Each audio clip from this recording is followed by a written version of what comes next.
now. Happy vibes, my friends. Welcome back to my podcast where I believe in spreading killer vibes that light you up and kick you in the ass. We're here to craft the life you wish to live. And this is a sacred space for you. It's dedicated to all the lovers of all things business, travel, and lifestyle. Hey, it's about time you get the scoop on the latest vibes. So let's get to it. Today is my last episode for season 4, everyone, and I'm really excited because I have a really special guest, someone that I met a few years ago when I first opened my business, actually my store in West Houston. And someone that I connected with literally immediately. I think we had a lot of connections right away, and we kind of knew where we were heading. I know Jackie. Jackie, I'm going to have you introduce yourself in a tiny bit, but I remember you coming up to me and saying, "I do videos. Can I do a video with you?" And I was like, "Okay," but usually people introduce themselves or they're like, "Hey, I really like that," but you're like, "I really love your store. I really like what you're doing. I want to do a video with you. Can we do a video?" So I remember you holding your camera phone and we just did a video, and I was like, "Oh, I like this girl. Like, she just knows what she wants and she's going for it." And I mean, that's something I appreciate, when they don't beat around the bush and they just tell you, "Hey, listen, I love what you're doing, but I really want you on my video. Can we do it?" I'm like, "Yeah, let's do it." Jackie, tell me a little bit about you and tell everyone how we know each other a little bit. Right. So thank you so much for having me here, Alicia. I'm so excited that you're here. You're just one of my favorite boss babes on Instagram and all over LinkedIn, okay? Thank you. So, first of all, to the public, my name is Jackie Gil, and professionally, I work at Metro, which is your friendly bus service for Harris County, and I'm their media specialist. I'm their bilingual spokesperson, and I do a lot of their content creation. Wow. That includes videos, and a lot of the videos that we have produced, they're very near and dear to my heart because we really tell really great stories that people don't even realize that transportation, it may sound so boring, but in reality, the people, the stories, all of that is really exciting. I mean, if you think about just transit in general, it's exciting, right? Because of the people. And so I create all those stories, all those wonderful I love it. stories. How long have you been in Metro now? Oh, gosh. I want to say about 6 years. And I've been there professionally because it offers a very stable job for me, especially because I have children. Yeah. And, of course, because I do have I'm an only child, and I'm taking care of my mom. But which is going to lead us to the topic for today. Yes. Yeah. And so before we keep going, I want to tell everybody today we're going to be talking about the plight or the challenges that Gen X women and millennial women as well, because Jackie's a millennial herself, that we face when we take care of our parents and we take care of our kids, our own families, right? Like, we're kind of that in the middle, and we're called the sandwich generation. We're like literally a sandwich inside. We're like the bologna, and the parents are one bread and the kids are the other bread, right? Yes. So talking about it and talking with you because we met up again yesterday. Mm-hmm. So just tell me a little bit more about that history that you were telling me, and then we'll talk a little bit about how we connected with this topic in itself. Yeah. Unfortunately, with the pandemic and COVID just really upending our lifestyles and just our even our prospect for any future either endeavors, it may have changed the way in which we move forward, but it definitely has put a more of a dark realization for me. Unfortunately, I did have my stepdad, who I was very close to, pass away at the beginning of the year, and that's how I I mentioned to you. I'm able to talk about it now because I was able to I wouldn't say I had to get out of that, that self talk, and that, looking at yourself in the mirror, that, although everything has changed, it doesn't have to be that way. You can either go to the right or to the left, and then all these little key decisions that will make you feel better at the end of the day. He died of COVID, correct? Yes. Yeah. He died. Yeah. So there's a realization. I mean, that's the reality. Yeah. And as much as we hate that it's politicized, it's the truth. People are dying of COVID. It's what's happening. Yes, and I experienced that firsthand, and of course it wasn't during a good time either, because as you recall, Winter Storm Uri was happening at the same time. So my husband and I had sold our first property, and we wanted to build one, and we wanted more acreage, or at least I did. And so we were waiting for a perfect time. Well, we were at the same time looking for good schools. And let me tell you, Lisa, that's going to have to be another discussion for a different time in terms of like. Oh, yeah, I've struggled with that as well. Yes. Yeah. So, in looking for a good public school for my daughter, who's 7 years old, obviously, I wanted her to go to River Oaks Elementary. It was going to be close to work for me, so we were able to stay at a condo. We found one, and it was a great. It freed up my time to do all these other things. But, COVID hits, and when parks are closed and all of this goes, what do we do with the kids, right? What do you do with the kids? Yeah, because, you're working.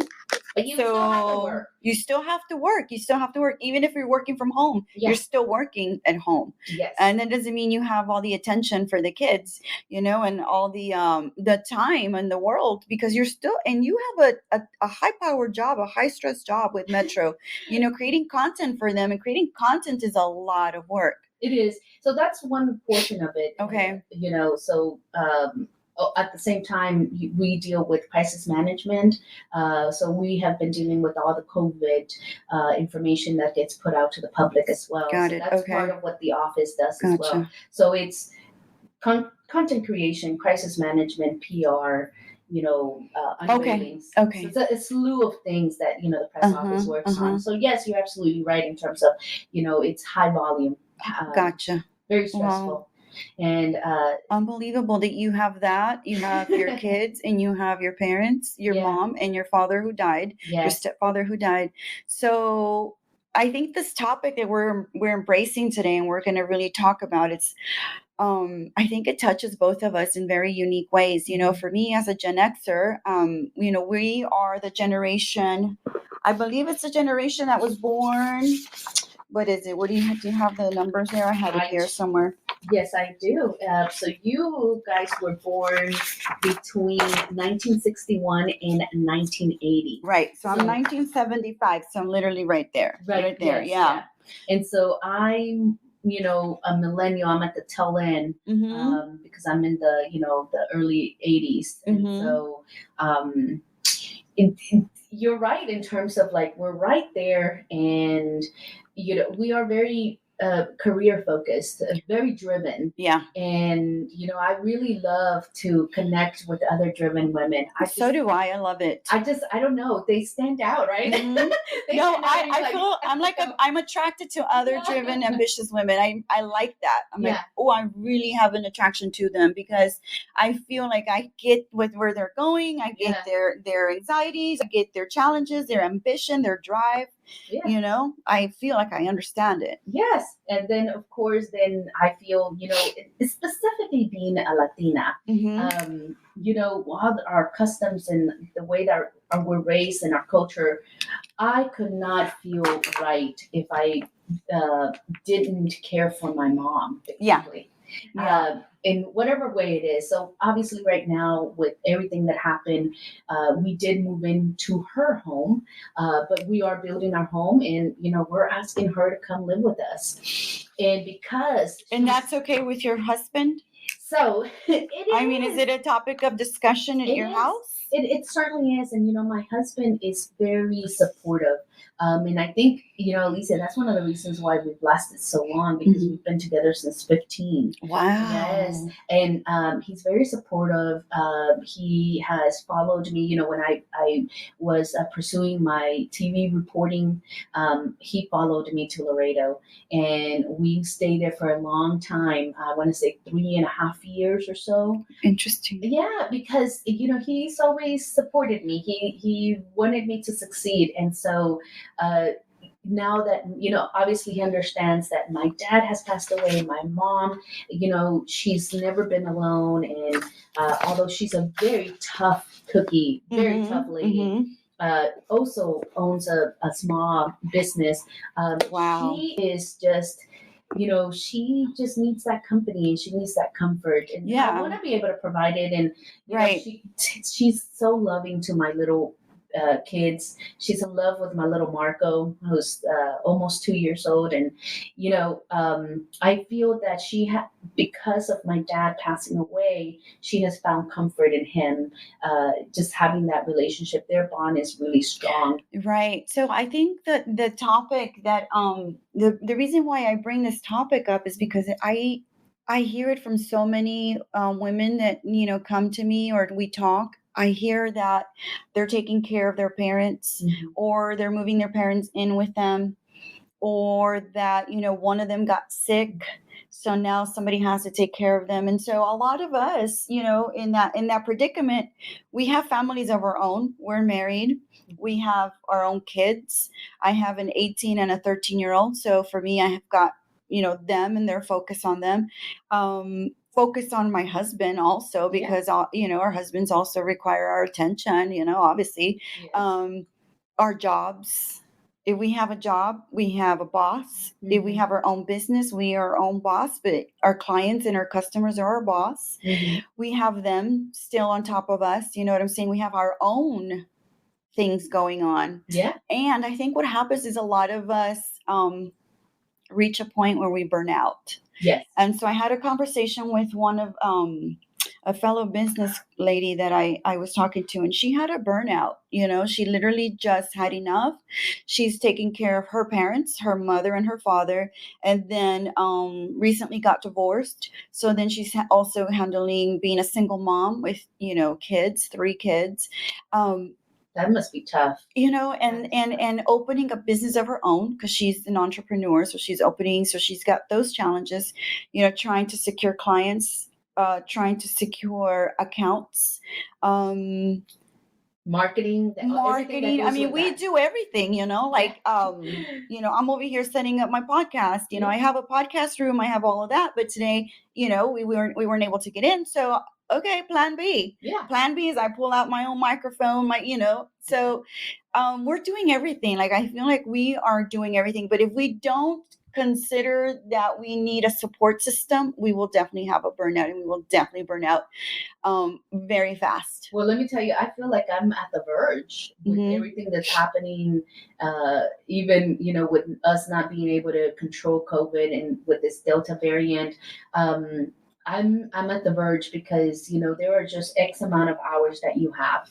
So, and, like I mentioned to you earlier, I'm an only child, and I have no one else that I can say, hey, I can't call them, say, hey, can you take mom and dad for me? Yeah. I can't do it today. I have something. Yeah. Exactly. Yeah. Or, can you, and most of the time it's, documentation from like the IRS or, Medicaid. Filling out paperwork. Yeah. Prescriptions. Yes. Information that they need, because specifically I am a Latina and my mom is from Guatemala, and she knows English, but she's one of those that refuses to speak English.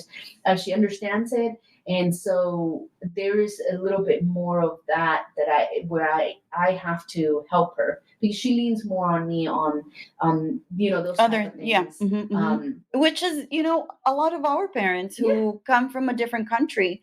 And so the kids end up raising the parents a lot of the ways too. We're the ones that take on the bills, the calling of the, because there's a problem. I mean, interpreting, translating. Translating. There's so many of those funny names out there, and I laugh and I chuckle at them, but it's so true. It is. You have to laugh at it, because when you think about it, we were like little executive assistants at 8, 9, 10, 11 years old. I tell my daughter, look, you have a good life, little girl, because she's 11, very spoiled. It's very different. Our kids have it very, very different. But I always tell my kids how I live, because I want them to always have it in the back of their mind that that yeah, you may not encounter those things that mom and dad had, but those things made us. Yeah. Made us who we are today. And the reason why I pushed you to have an excellent work ethic is because I was raised that way. Yes. And I want you to have that, because it's an important thing, Oh, yes. Loyalty to business, calling people back, making sure you answer somebody's, call or email. Or so many of those things that I think are so important, but because we were raised by parents that way, that your word is your bond. Like you said, you're going to go because you're going to go, and you don't back out. You don't say no to someone who needs you. And it's the same feeling that we have now taking care of our parents. We can't say no because they raised us. They were our foundation. Yeah. So many of us have a foundation that's so strong because of them. Yeah. What are we going to do? Abandon them? No. Tell them we can't help them because I'm too busy building a business, because I'm too busy being a mom? No. Of course not. It becomes one of the things that you do, and you just start calculating and formulating your life around that. That's really how I'm viewing it now. The way how we're building our house, we're building a house as if she's moving in, even though she hasn't told us she's moving in. We're putting a room for her big enough so she's comfortable. And to be quite honest with you, I'm a little scared about that. Right. Because I when I was growing up and I was a teenager, I was a little bit rebellious. I didn't have a great relationship with her. And she was tough, but it did make me who I am now. Yeah. And so there are, some feelings, unresolved feelings there. But I know that she needs me, especially now. So I'm planning on bringing her in, and when we'll talk about like all those responsibilities that go with that. Right. Right. I think you're not the only one, because I have a friend who just moved from San Antonio, and she moved into a house that had enough bedrooms for her mom and her grandmother. Oh wow. So because she wanted to have them there with her, and she has a husband and 3 kids herself, 3 boys. So she wanted them in there with her. Why? Because she feels like she needs to take care of them. Although, they have their own house, they're selling their house because they need somebody that can be with them 24/7. So even going back to work for her doesn't make any sense, because she's got so many commitments already, taking her mom to the doctor, getting prescriptions filled. I've had the situation where my mother has cirrhosis of the liver, so I have to make appointments with a specialist for her all the time, just to make sure of that. And then she was diagnosed with pre-diabetic, so now I had to make, I need to find a doctor that's in her plan. Again, talking about, some of the responsibilities that we have. Yeah. Insurance, which is a hell to go through, and I hate it. Hate it. Elaborate a little bit more about that, because look, I was thinking of putting my mother under my work plan, my insurance plan, because, and we're talking specifically just health insurance, right? But I don't know how that's going to work. I know that right now she keeps on complaining about her, I guess when you retire, and I'm not fully aware of, if it's Medicaid or. Well, so for my mom, so she's under my dad's insurance plan because he worked for Houston Community College for a very long time. So he was able to keep his plan after retiring. So she's on it. She's been on it since he was working there forever. So it is like a supplemental B, which is, they have of course they have the Medicare. And then the supplemental B, which is his insurance, and that covers a lot of other things, which covers specialists, which we're very grateful for. And I'm grateful that they do have the insurance. My problem always comes in their approvals for, lab work, or for, she has cirrhosis, so she needs ultrasound.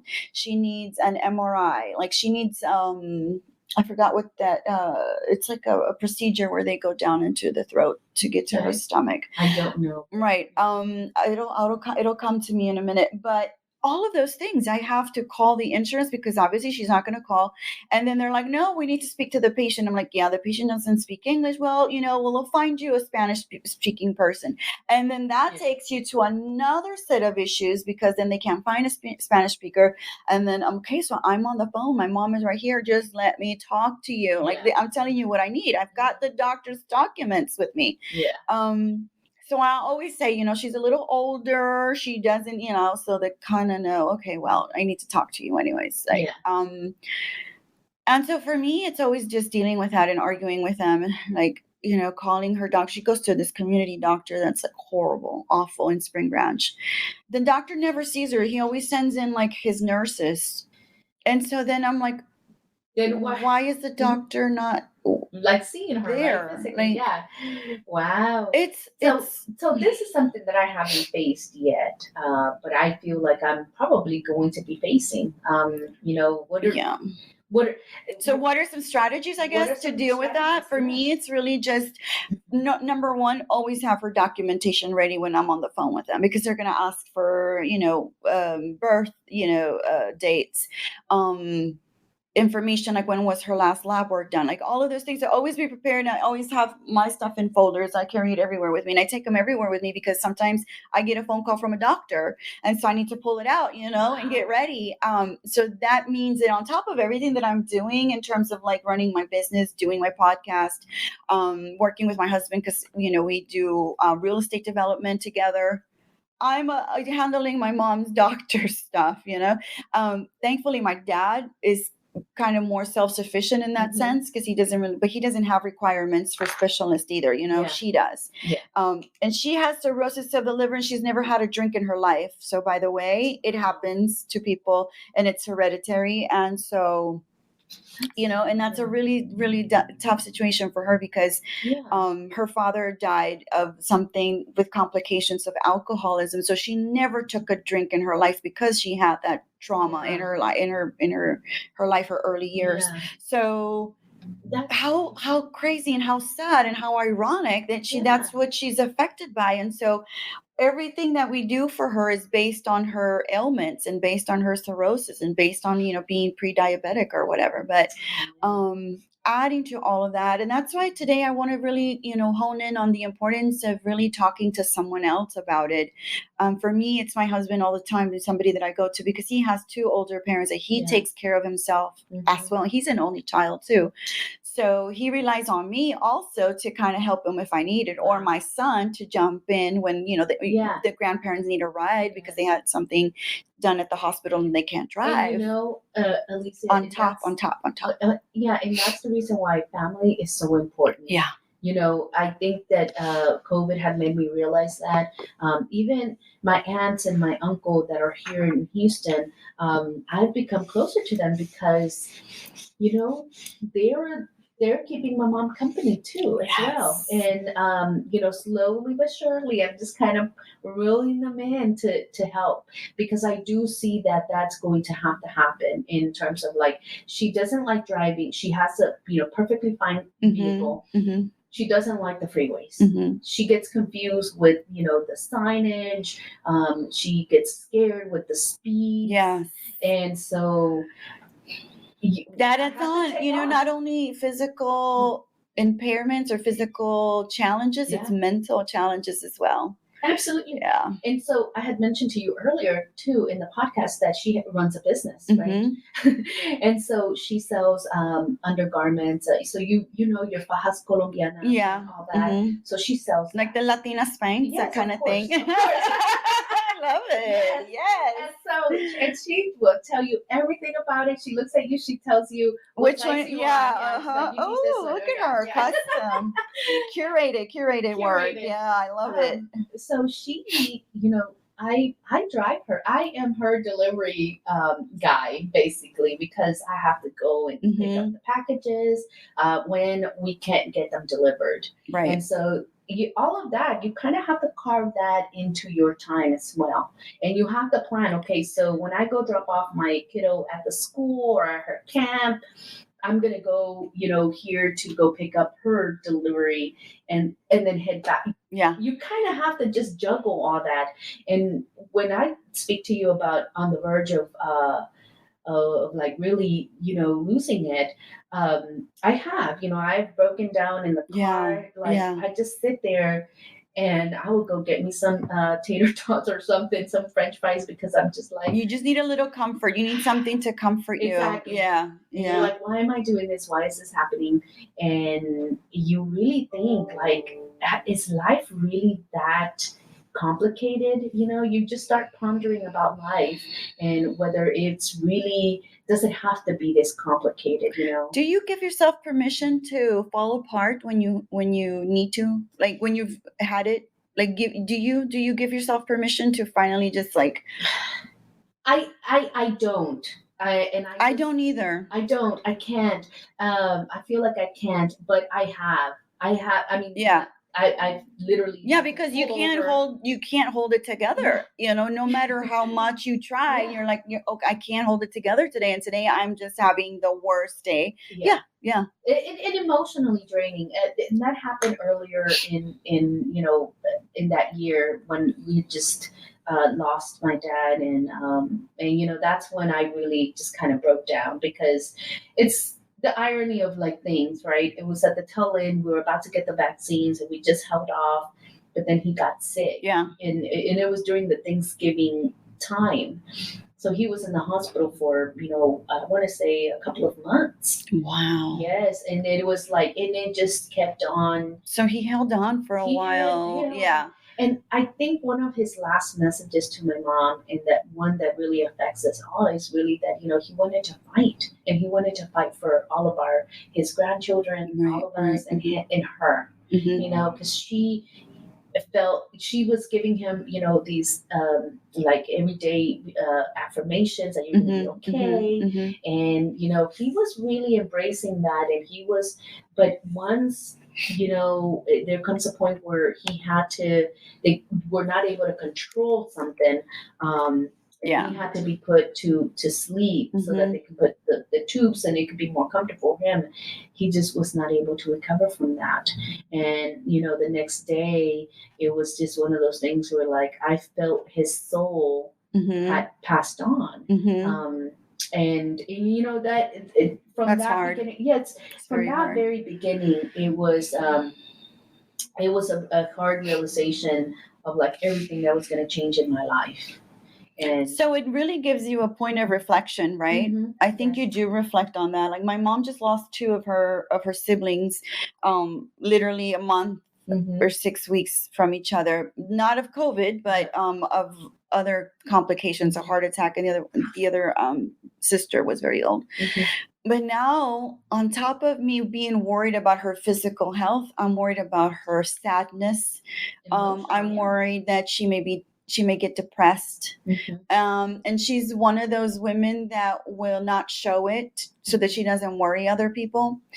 She's had situations where she'll be sick, she won't feel well, and she won't tell anybody. The only one that knows is my dad. And, she's already told him, no le sigas a las muchachas, so she'll get after him if he tells us. But I've told him before, I said, don't you dare keep anything from me, because I need to know, where, if she's not doing okay, I have to know, because ultimately it's like it could become worse. So let me know when you're sick.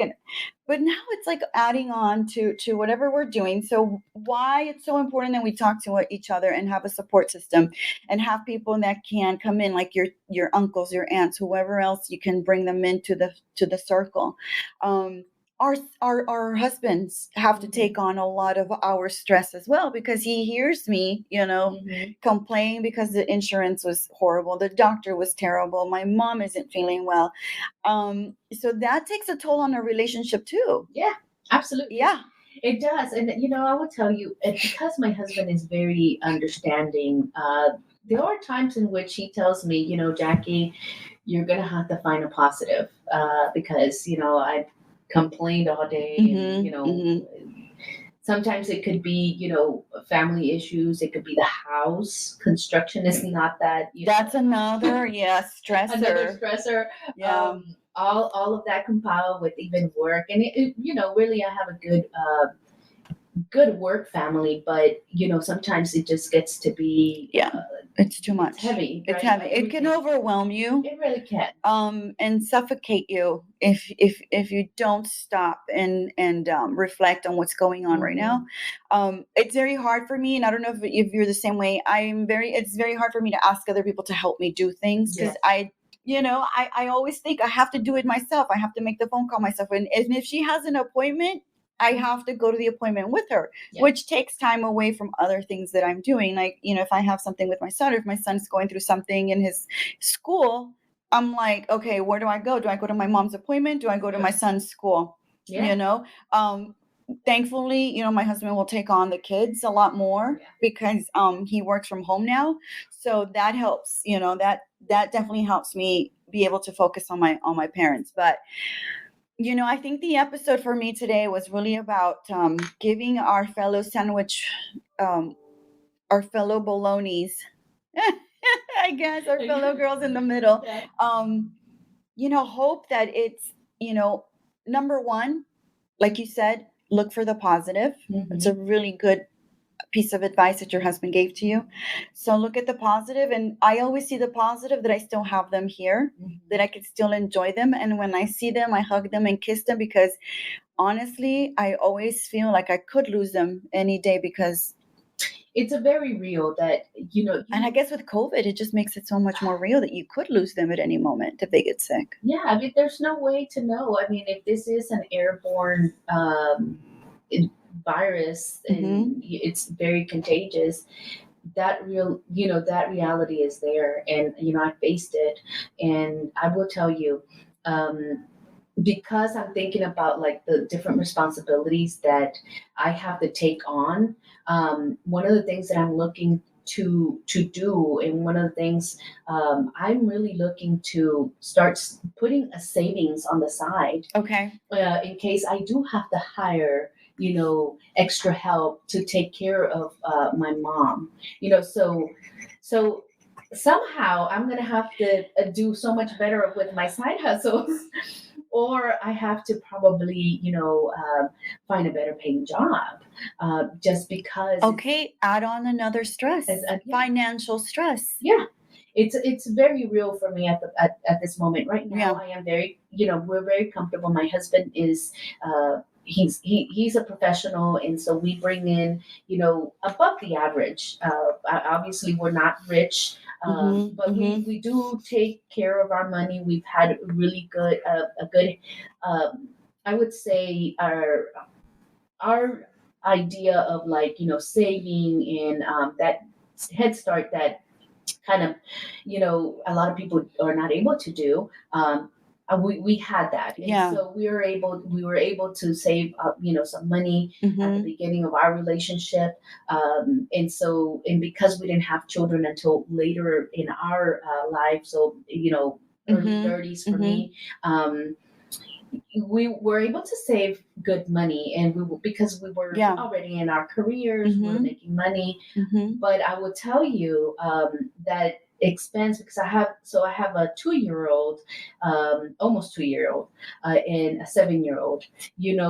The expenses that come with like childcare, in a quality one, added to the top, on top of the cake. Yeah, I mean, 1,500 plus. Okay, so there's that. And then, if your children are going to like private school, or they are in these programs, right? Because additionally, you have to invest in your kids. Of course, you're not just investing on your parents or what their future would be. You're investing in your kids as well. Yeah. And that can become a little bit of a bitter pill to swallow when that money has to go towards. I feel like somebody else, something else. Exactly. It's going. No, for sure. Real. Look, and that's a really good point that you bring up, is the financial strains on that, because we have to really think about how are we going to take care of them. We want to, make sure that they have proper care when they're older. Yeah. I've even thought about, we're going to have to probably find a nurse if one of us isn't available. I mean, and I always think I want somebody to go into their house and help them out. On top of all of that. On top of On that, top yeah. of all of that. And that's the And reason. do you feel like the moms or us, the women, are the ones that are taking on more of that responsibility? I do. Do you find that the guys take as much responsibility as we do in terms of taking care of the parents and the kids? So it just depends. So I feel like my husband, he's very close to his parents. And so I feel like we're both very responsible. We're very in tune with just what's going on in their lives and ailments and just anything that they need because we're so close to them, both his parents and then my mom. And I will tell you, I really do believe that he is probably going to be, the person who's going to end up taking care of his with the help of his sister and but it's one of those things where he's a little bit more he leans more, or his parents are very they really love him, and so they I think there's a difference there, and I'm very supportive of that. Right. So again, going back is we have to like really, really think about how all of these responsibilities affect our relationships. Again, going back to the idea that we would most definitely not do it any other way. We will most definitely be taking care of our parents. Yes. So being prepared and ready to have the conversation with your significant other about what that means for you and what that means for the relationship and what that means for the kids. And also maybe preparing the kids that grandma and grandpa are probably not going to be around for a while. So, get ready for that.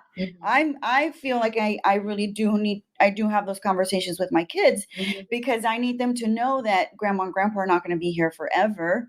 And so enjoy them when you have them. When they go over there and she wants to make you something to eat and you don't feel like eating it, you say, yes, grandma, I would love some. Yes. Why? Because she's doing it out of the goodness of her heart and she's not going to be around forever, baby. So and so also having those talks with our own kids, grandma and grandpa, or like, mom, why are you crying? Like my little one saw me cry one day because I could not figure something out with my mom.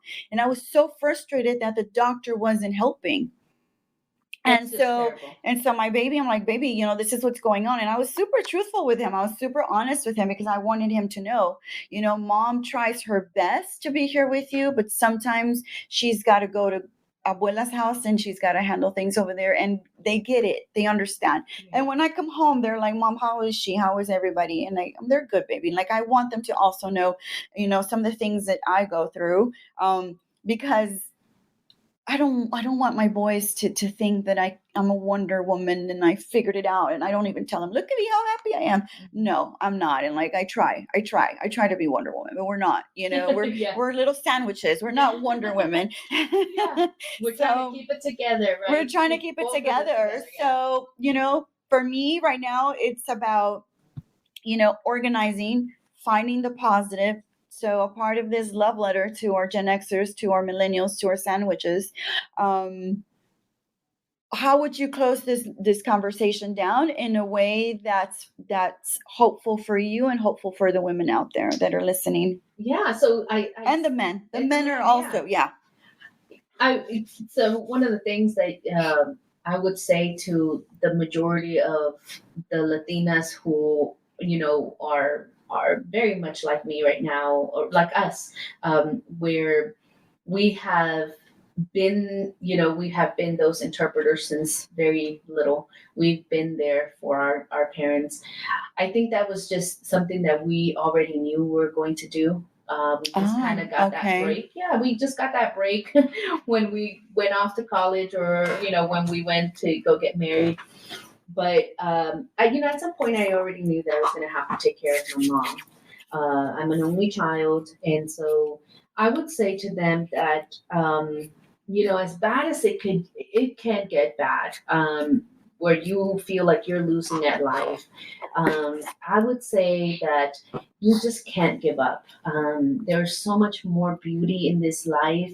There's so many wonderful people that I've met and that have been at my corner. Mm-hmm. And some of them I don't even know. Mm-hmm. And we didn't grow up together, but Mm-hmm. they have been at my corner and they have championed for me. And, whether it's with my children, whether it's at work, whether it's even like a business idea that I have, and then of course your spouse. I would say that, really do listen to your spouse. Mm-hmm. I have to do a little bit more of that because, they're the kind. I know my husband's the kindest person to me. Yeah. He supports me the most out of anybody that I know. Mm-hmm. He's been there for like the great things and the bad things and the ugly. Yeah, our history. Yeah, they've Everything. been through all of that with us. Yeah. And so really giving them that type of attention that they want, because they do want that. That's Absolutely. so. And there's nothing wrong with that. No, there's nothing wrong with that. That's how you keep a marriage together. Is you do have to give time to each other. Of course. And so not forgetting about them and not letting like all this daunting stuff, because when unfortunately it's going to be there, but just kind of setting aside and living in the moment, obviously without losing focus of like, your financials, because you do have to be, of course, that's just realistic. You have to, make sure that you have your little savings for your mom, in case that happens. And of course, speaking truthfully to your parents as well, like, okay, mom, let's good point. Yeah, speaking with them, I've spoken to my mom. She's about certain things, our financial future. My mom has been very business savvy. She's immigrant, that immigrant spirit of like, I don't want help from the government. I can do it myself. I can do it myself. So she's got money saved for herself as well. She does. She does. Good. And I said, I think it would be best if you invested somehow, and we're going to figure out how we do that. That's a very good strategy. Because we're talking about parents that like, they don't trust the government.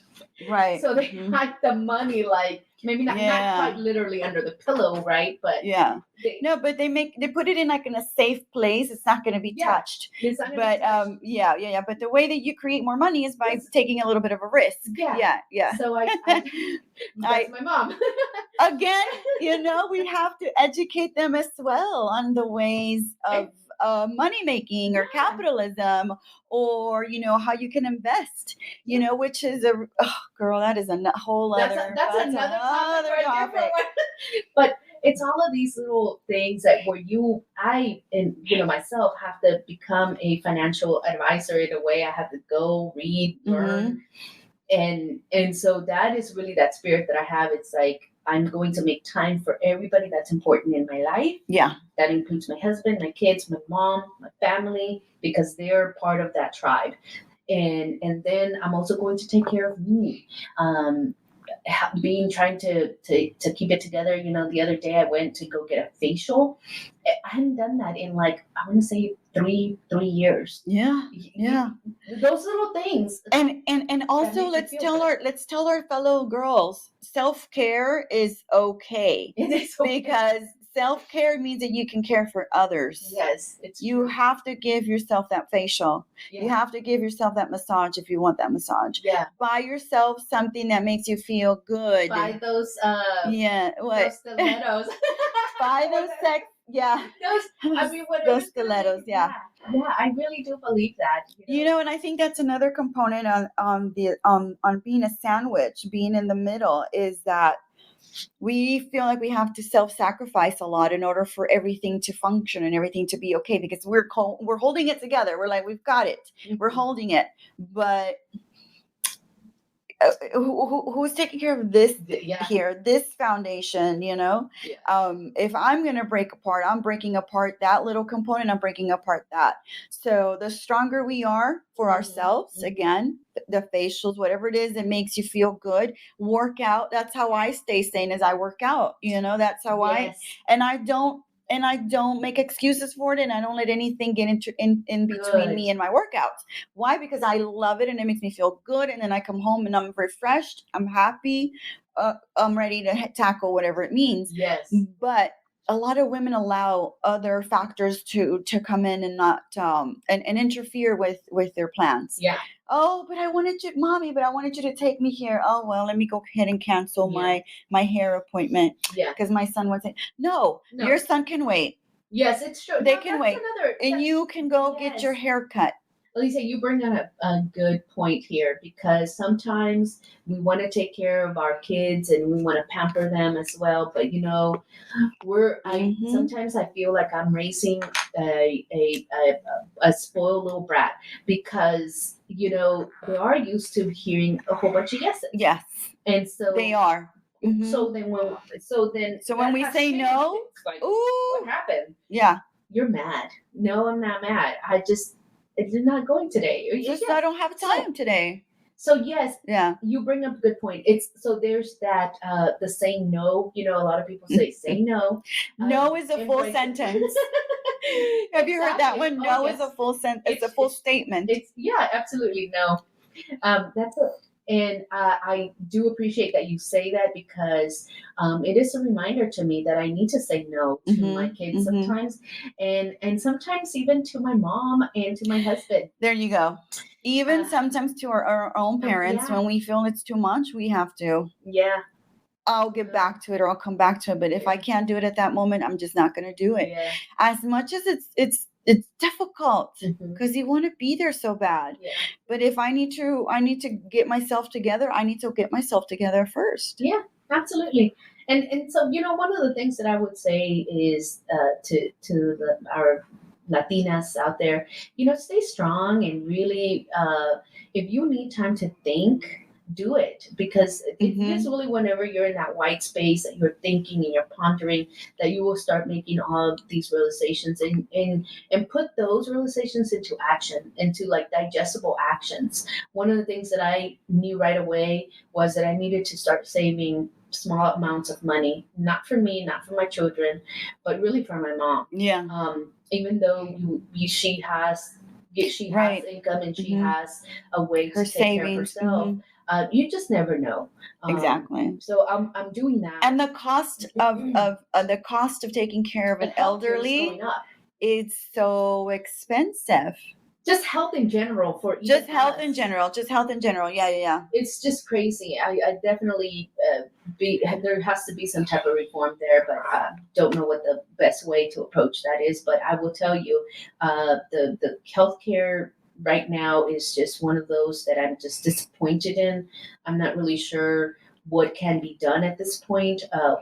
Definitely we civically have to be more involved. And hold our elected officials accountable for a lot of that stuff. And I think a lot of us that live the life of working with like insurances, doctors, we are like the best advocates. Like they should be asking us what needs to be done, because we are the ones that are out there dealing with it all the time. Yeah. For our parents and for our kids. Exactly. So, a lot of the millennials, they are very politically involved. I think that if you are a millennial and you're going to be facing this situation, I would say get politically involved as well, because this is going to affect you, and maybe it might be easier for them. It's take out a different type of burden that they may have, because ours is broken now, and we know it's very real that they, the older you get, the body starts, just breaking down. It really is. That's the reality. So it's just, taking care of yourself, everybody. And so if you want to know who is a sandwich generation, it's effectively between, it's someone who has the obligation to care for aging parents who may be ill, unable to perform tasks, they need financial support, and your children who require financial, physical, and emotional support. So we are in all of that. 44% of people aged 45 to 55 have at least one parent still living and at least one child under the age of 21. Wow. So we're taking care of them. 66% of senior caregivers are women. Wow. So all of those statistics, 21% of Hispanics, mostly women, Hispanic women, are caregivers for both their parents and children.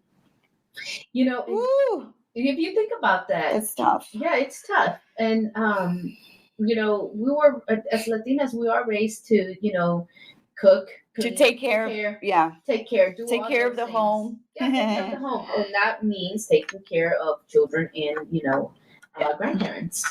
So I think a takeaway for us today, and a takeaway that we really need to hone into, is to find a support system, to talk about it. Yes.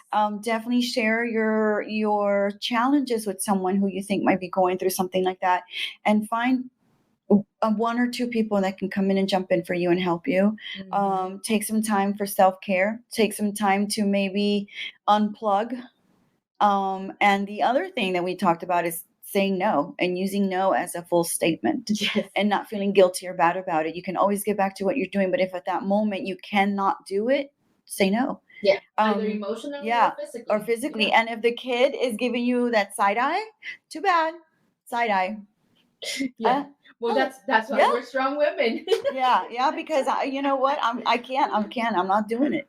But, so guys, today I want you all to please share the podcast with someone who you think may need to hear this, list of pieces of tips of advice that we are giving them, because this is where we're coming from. And mental health and protecting your mental health is so important. You cannot take care of anybody else if you don't take care of yourself. It really is that whole idea of putting the mask on before you put it on somebody else. Why? Because you need to be ready to help that other person. And we are not helping ourselves. We're not doing our best work at work, in our businesses, at home, if we are not feeling good ourselves. Yeah. So whether 100%. or not it is going to do your facial, your manicure, whatever, you get your haircut, for me it's a workout, whatever it is, do it for yourself. Do not feel guilty. Give yourself that time, and then you can regroup and get back to what you need to do, because honestly those problems are still going to be there and you're still going to have to fix them, but you'll have a better mental capacity for it, and it'll be a little bit better for you to approach things. Have a clear mind. A clear mind, yeah.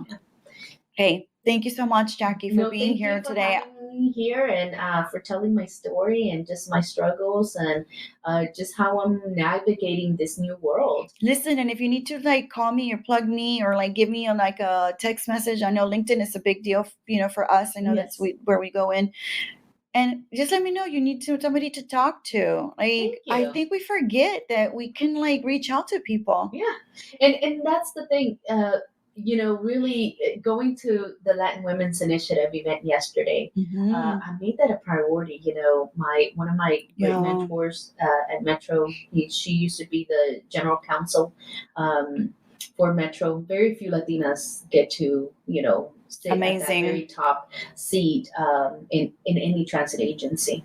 And so, she's my mentor, and I just made it a point to go. And wasn't it good to just chat it up and network and get in touch with other people again? I know I hadn't been to anything like that. That was my first time at that particular event, but I missed it. I missed getting dressed up. I missed seeing people and connecting. I mean, that's really how we reconnected, right? I was like, Alicia, I know her. That's how you reconnect. And I think that there's reasons why you see people again when you see them. There's something to that. I think there's something to absolutely to manifesting. I really believe that I manifest people in my life, and I always talk about that. I need people that are gonna just give me good energy, and if they're not good energy, they're deleted.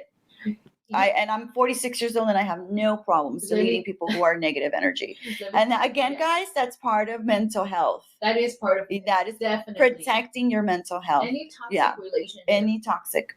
Whether it's friendship, even family members, you gotta leave. And I think for me, it's been the older I get, the more comfortable and more happy I am to just do that, because my sanity is number one for me. It's my priority, and I need to have good energy around me, good people around me that are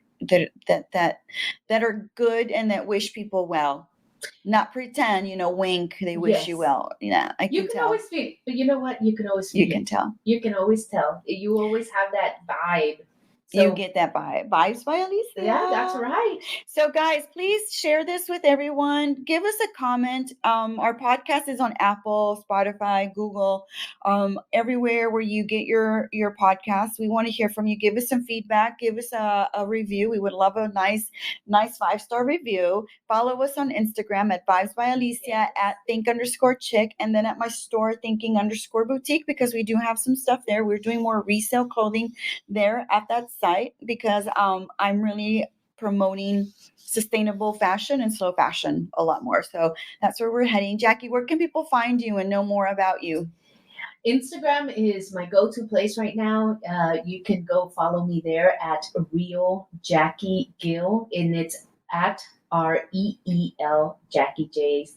It's CKIE Gil GIL, and you can find me there on LinkedIn as well as Jackie Gil, and you can definitely connect with me through those two channels. Fantastic. So thank you for being here. No, thank you. I appreciate you very much. Hugs. We're the virtual hugs here. Thank you, Jackie. Bye, guys. Bye.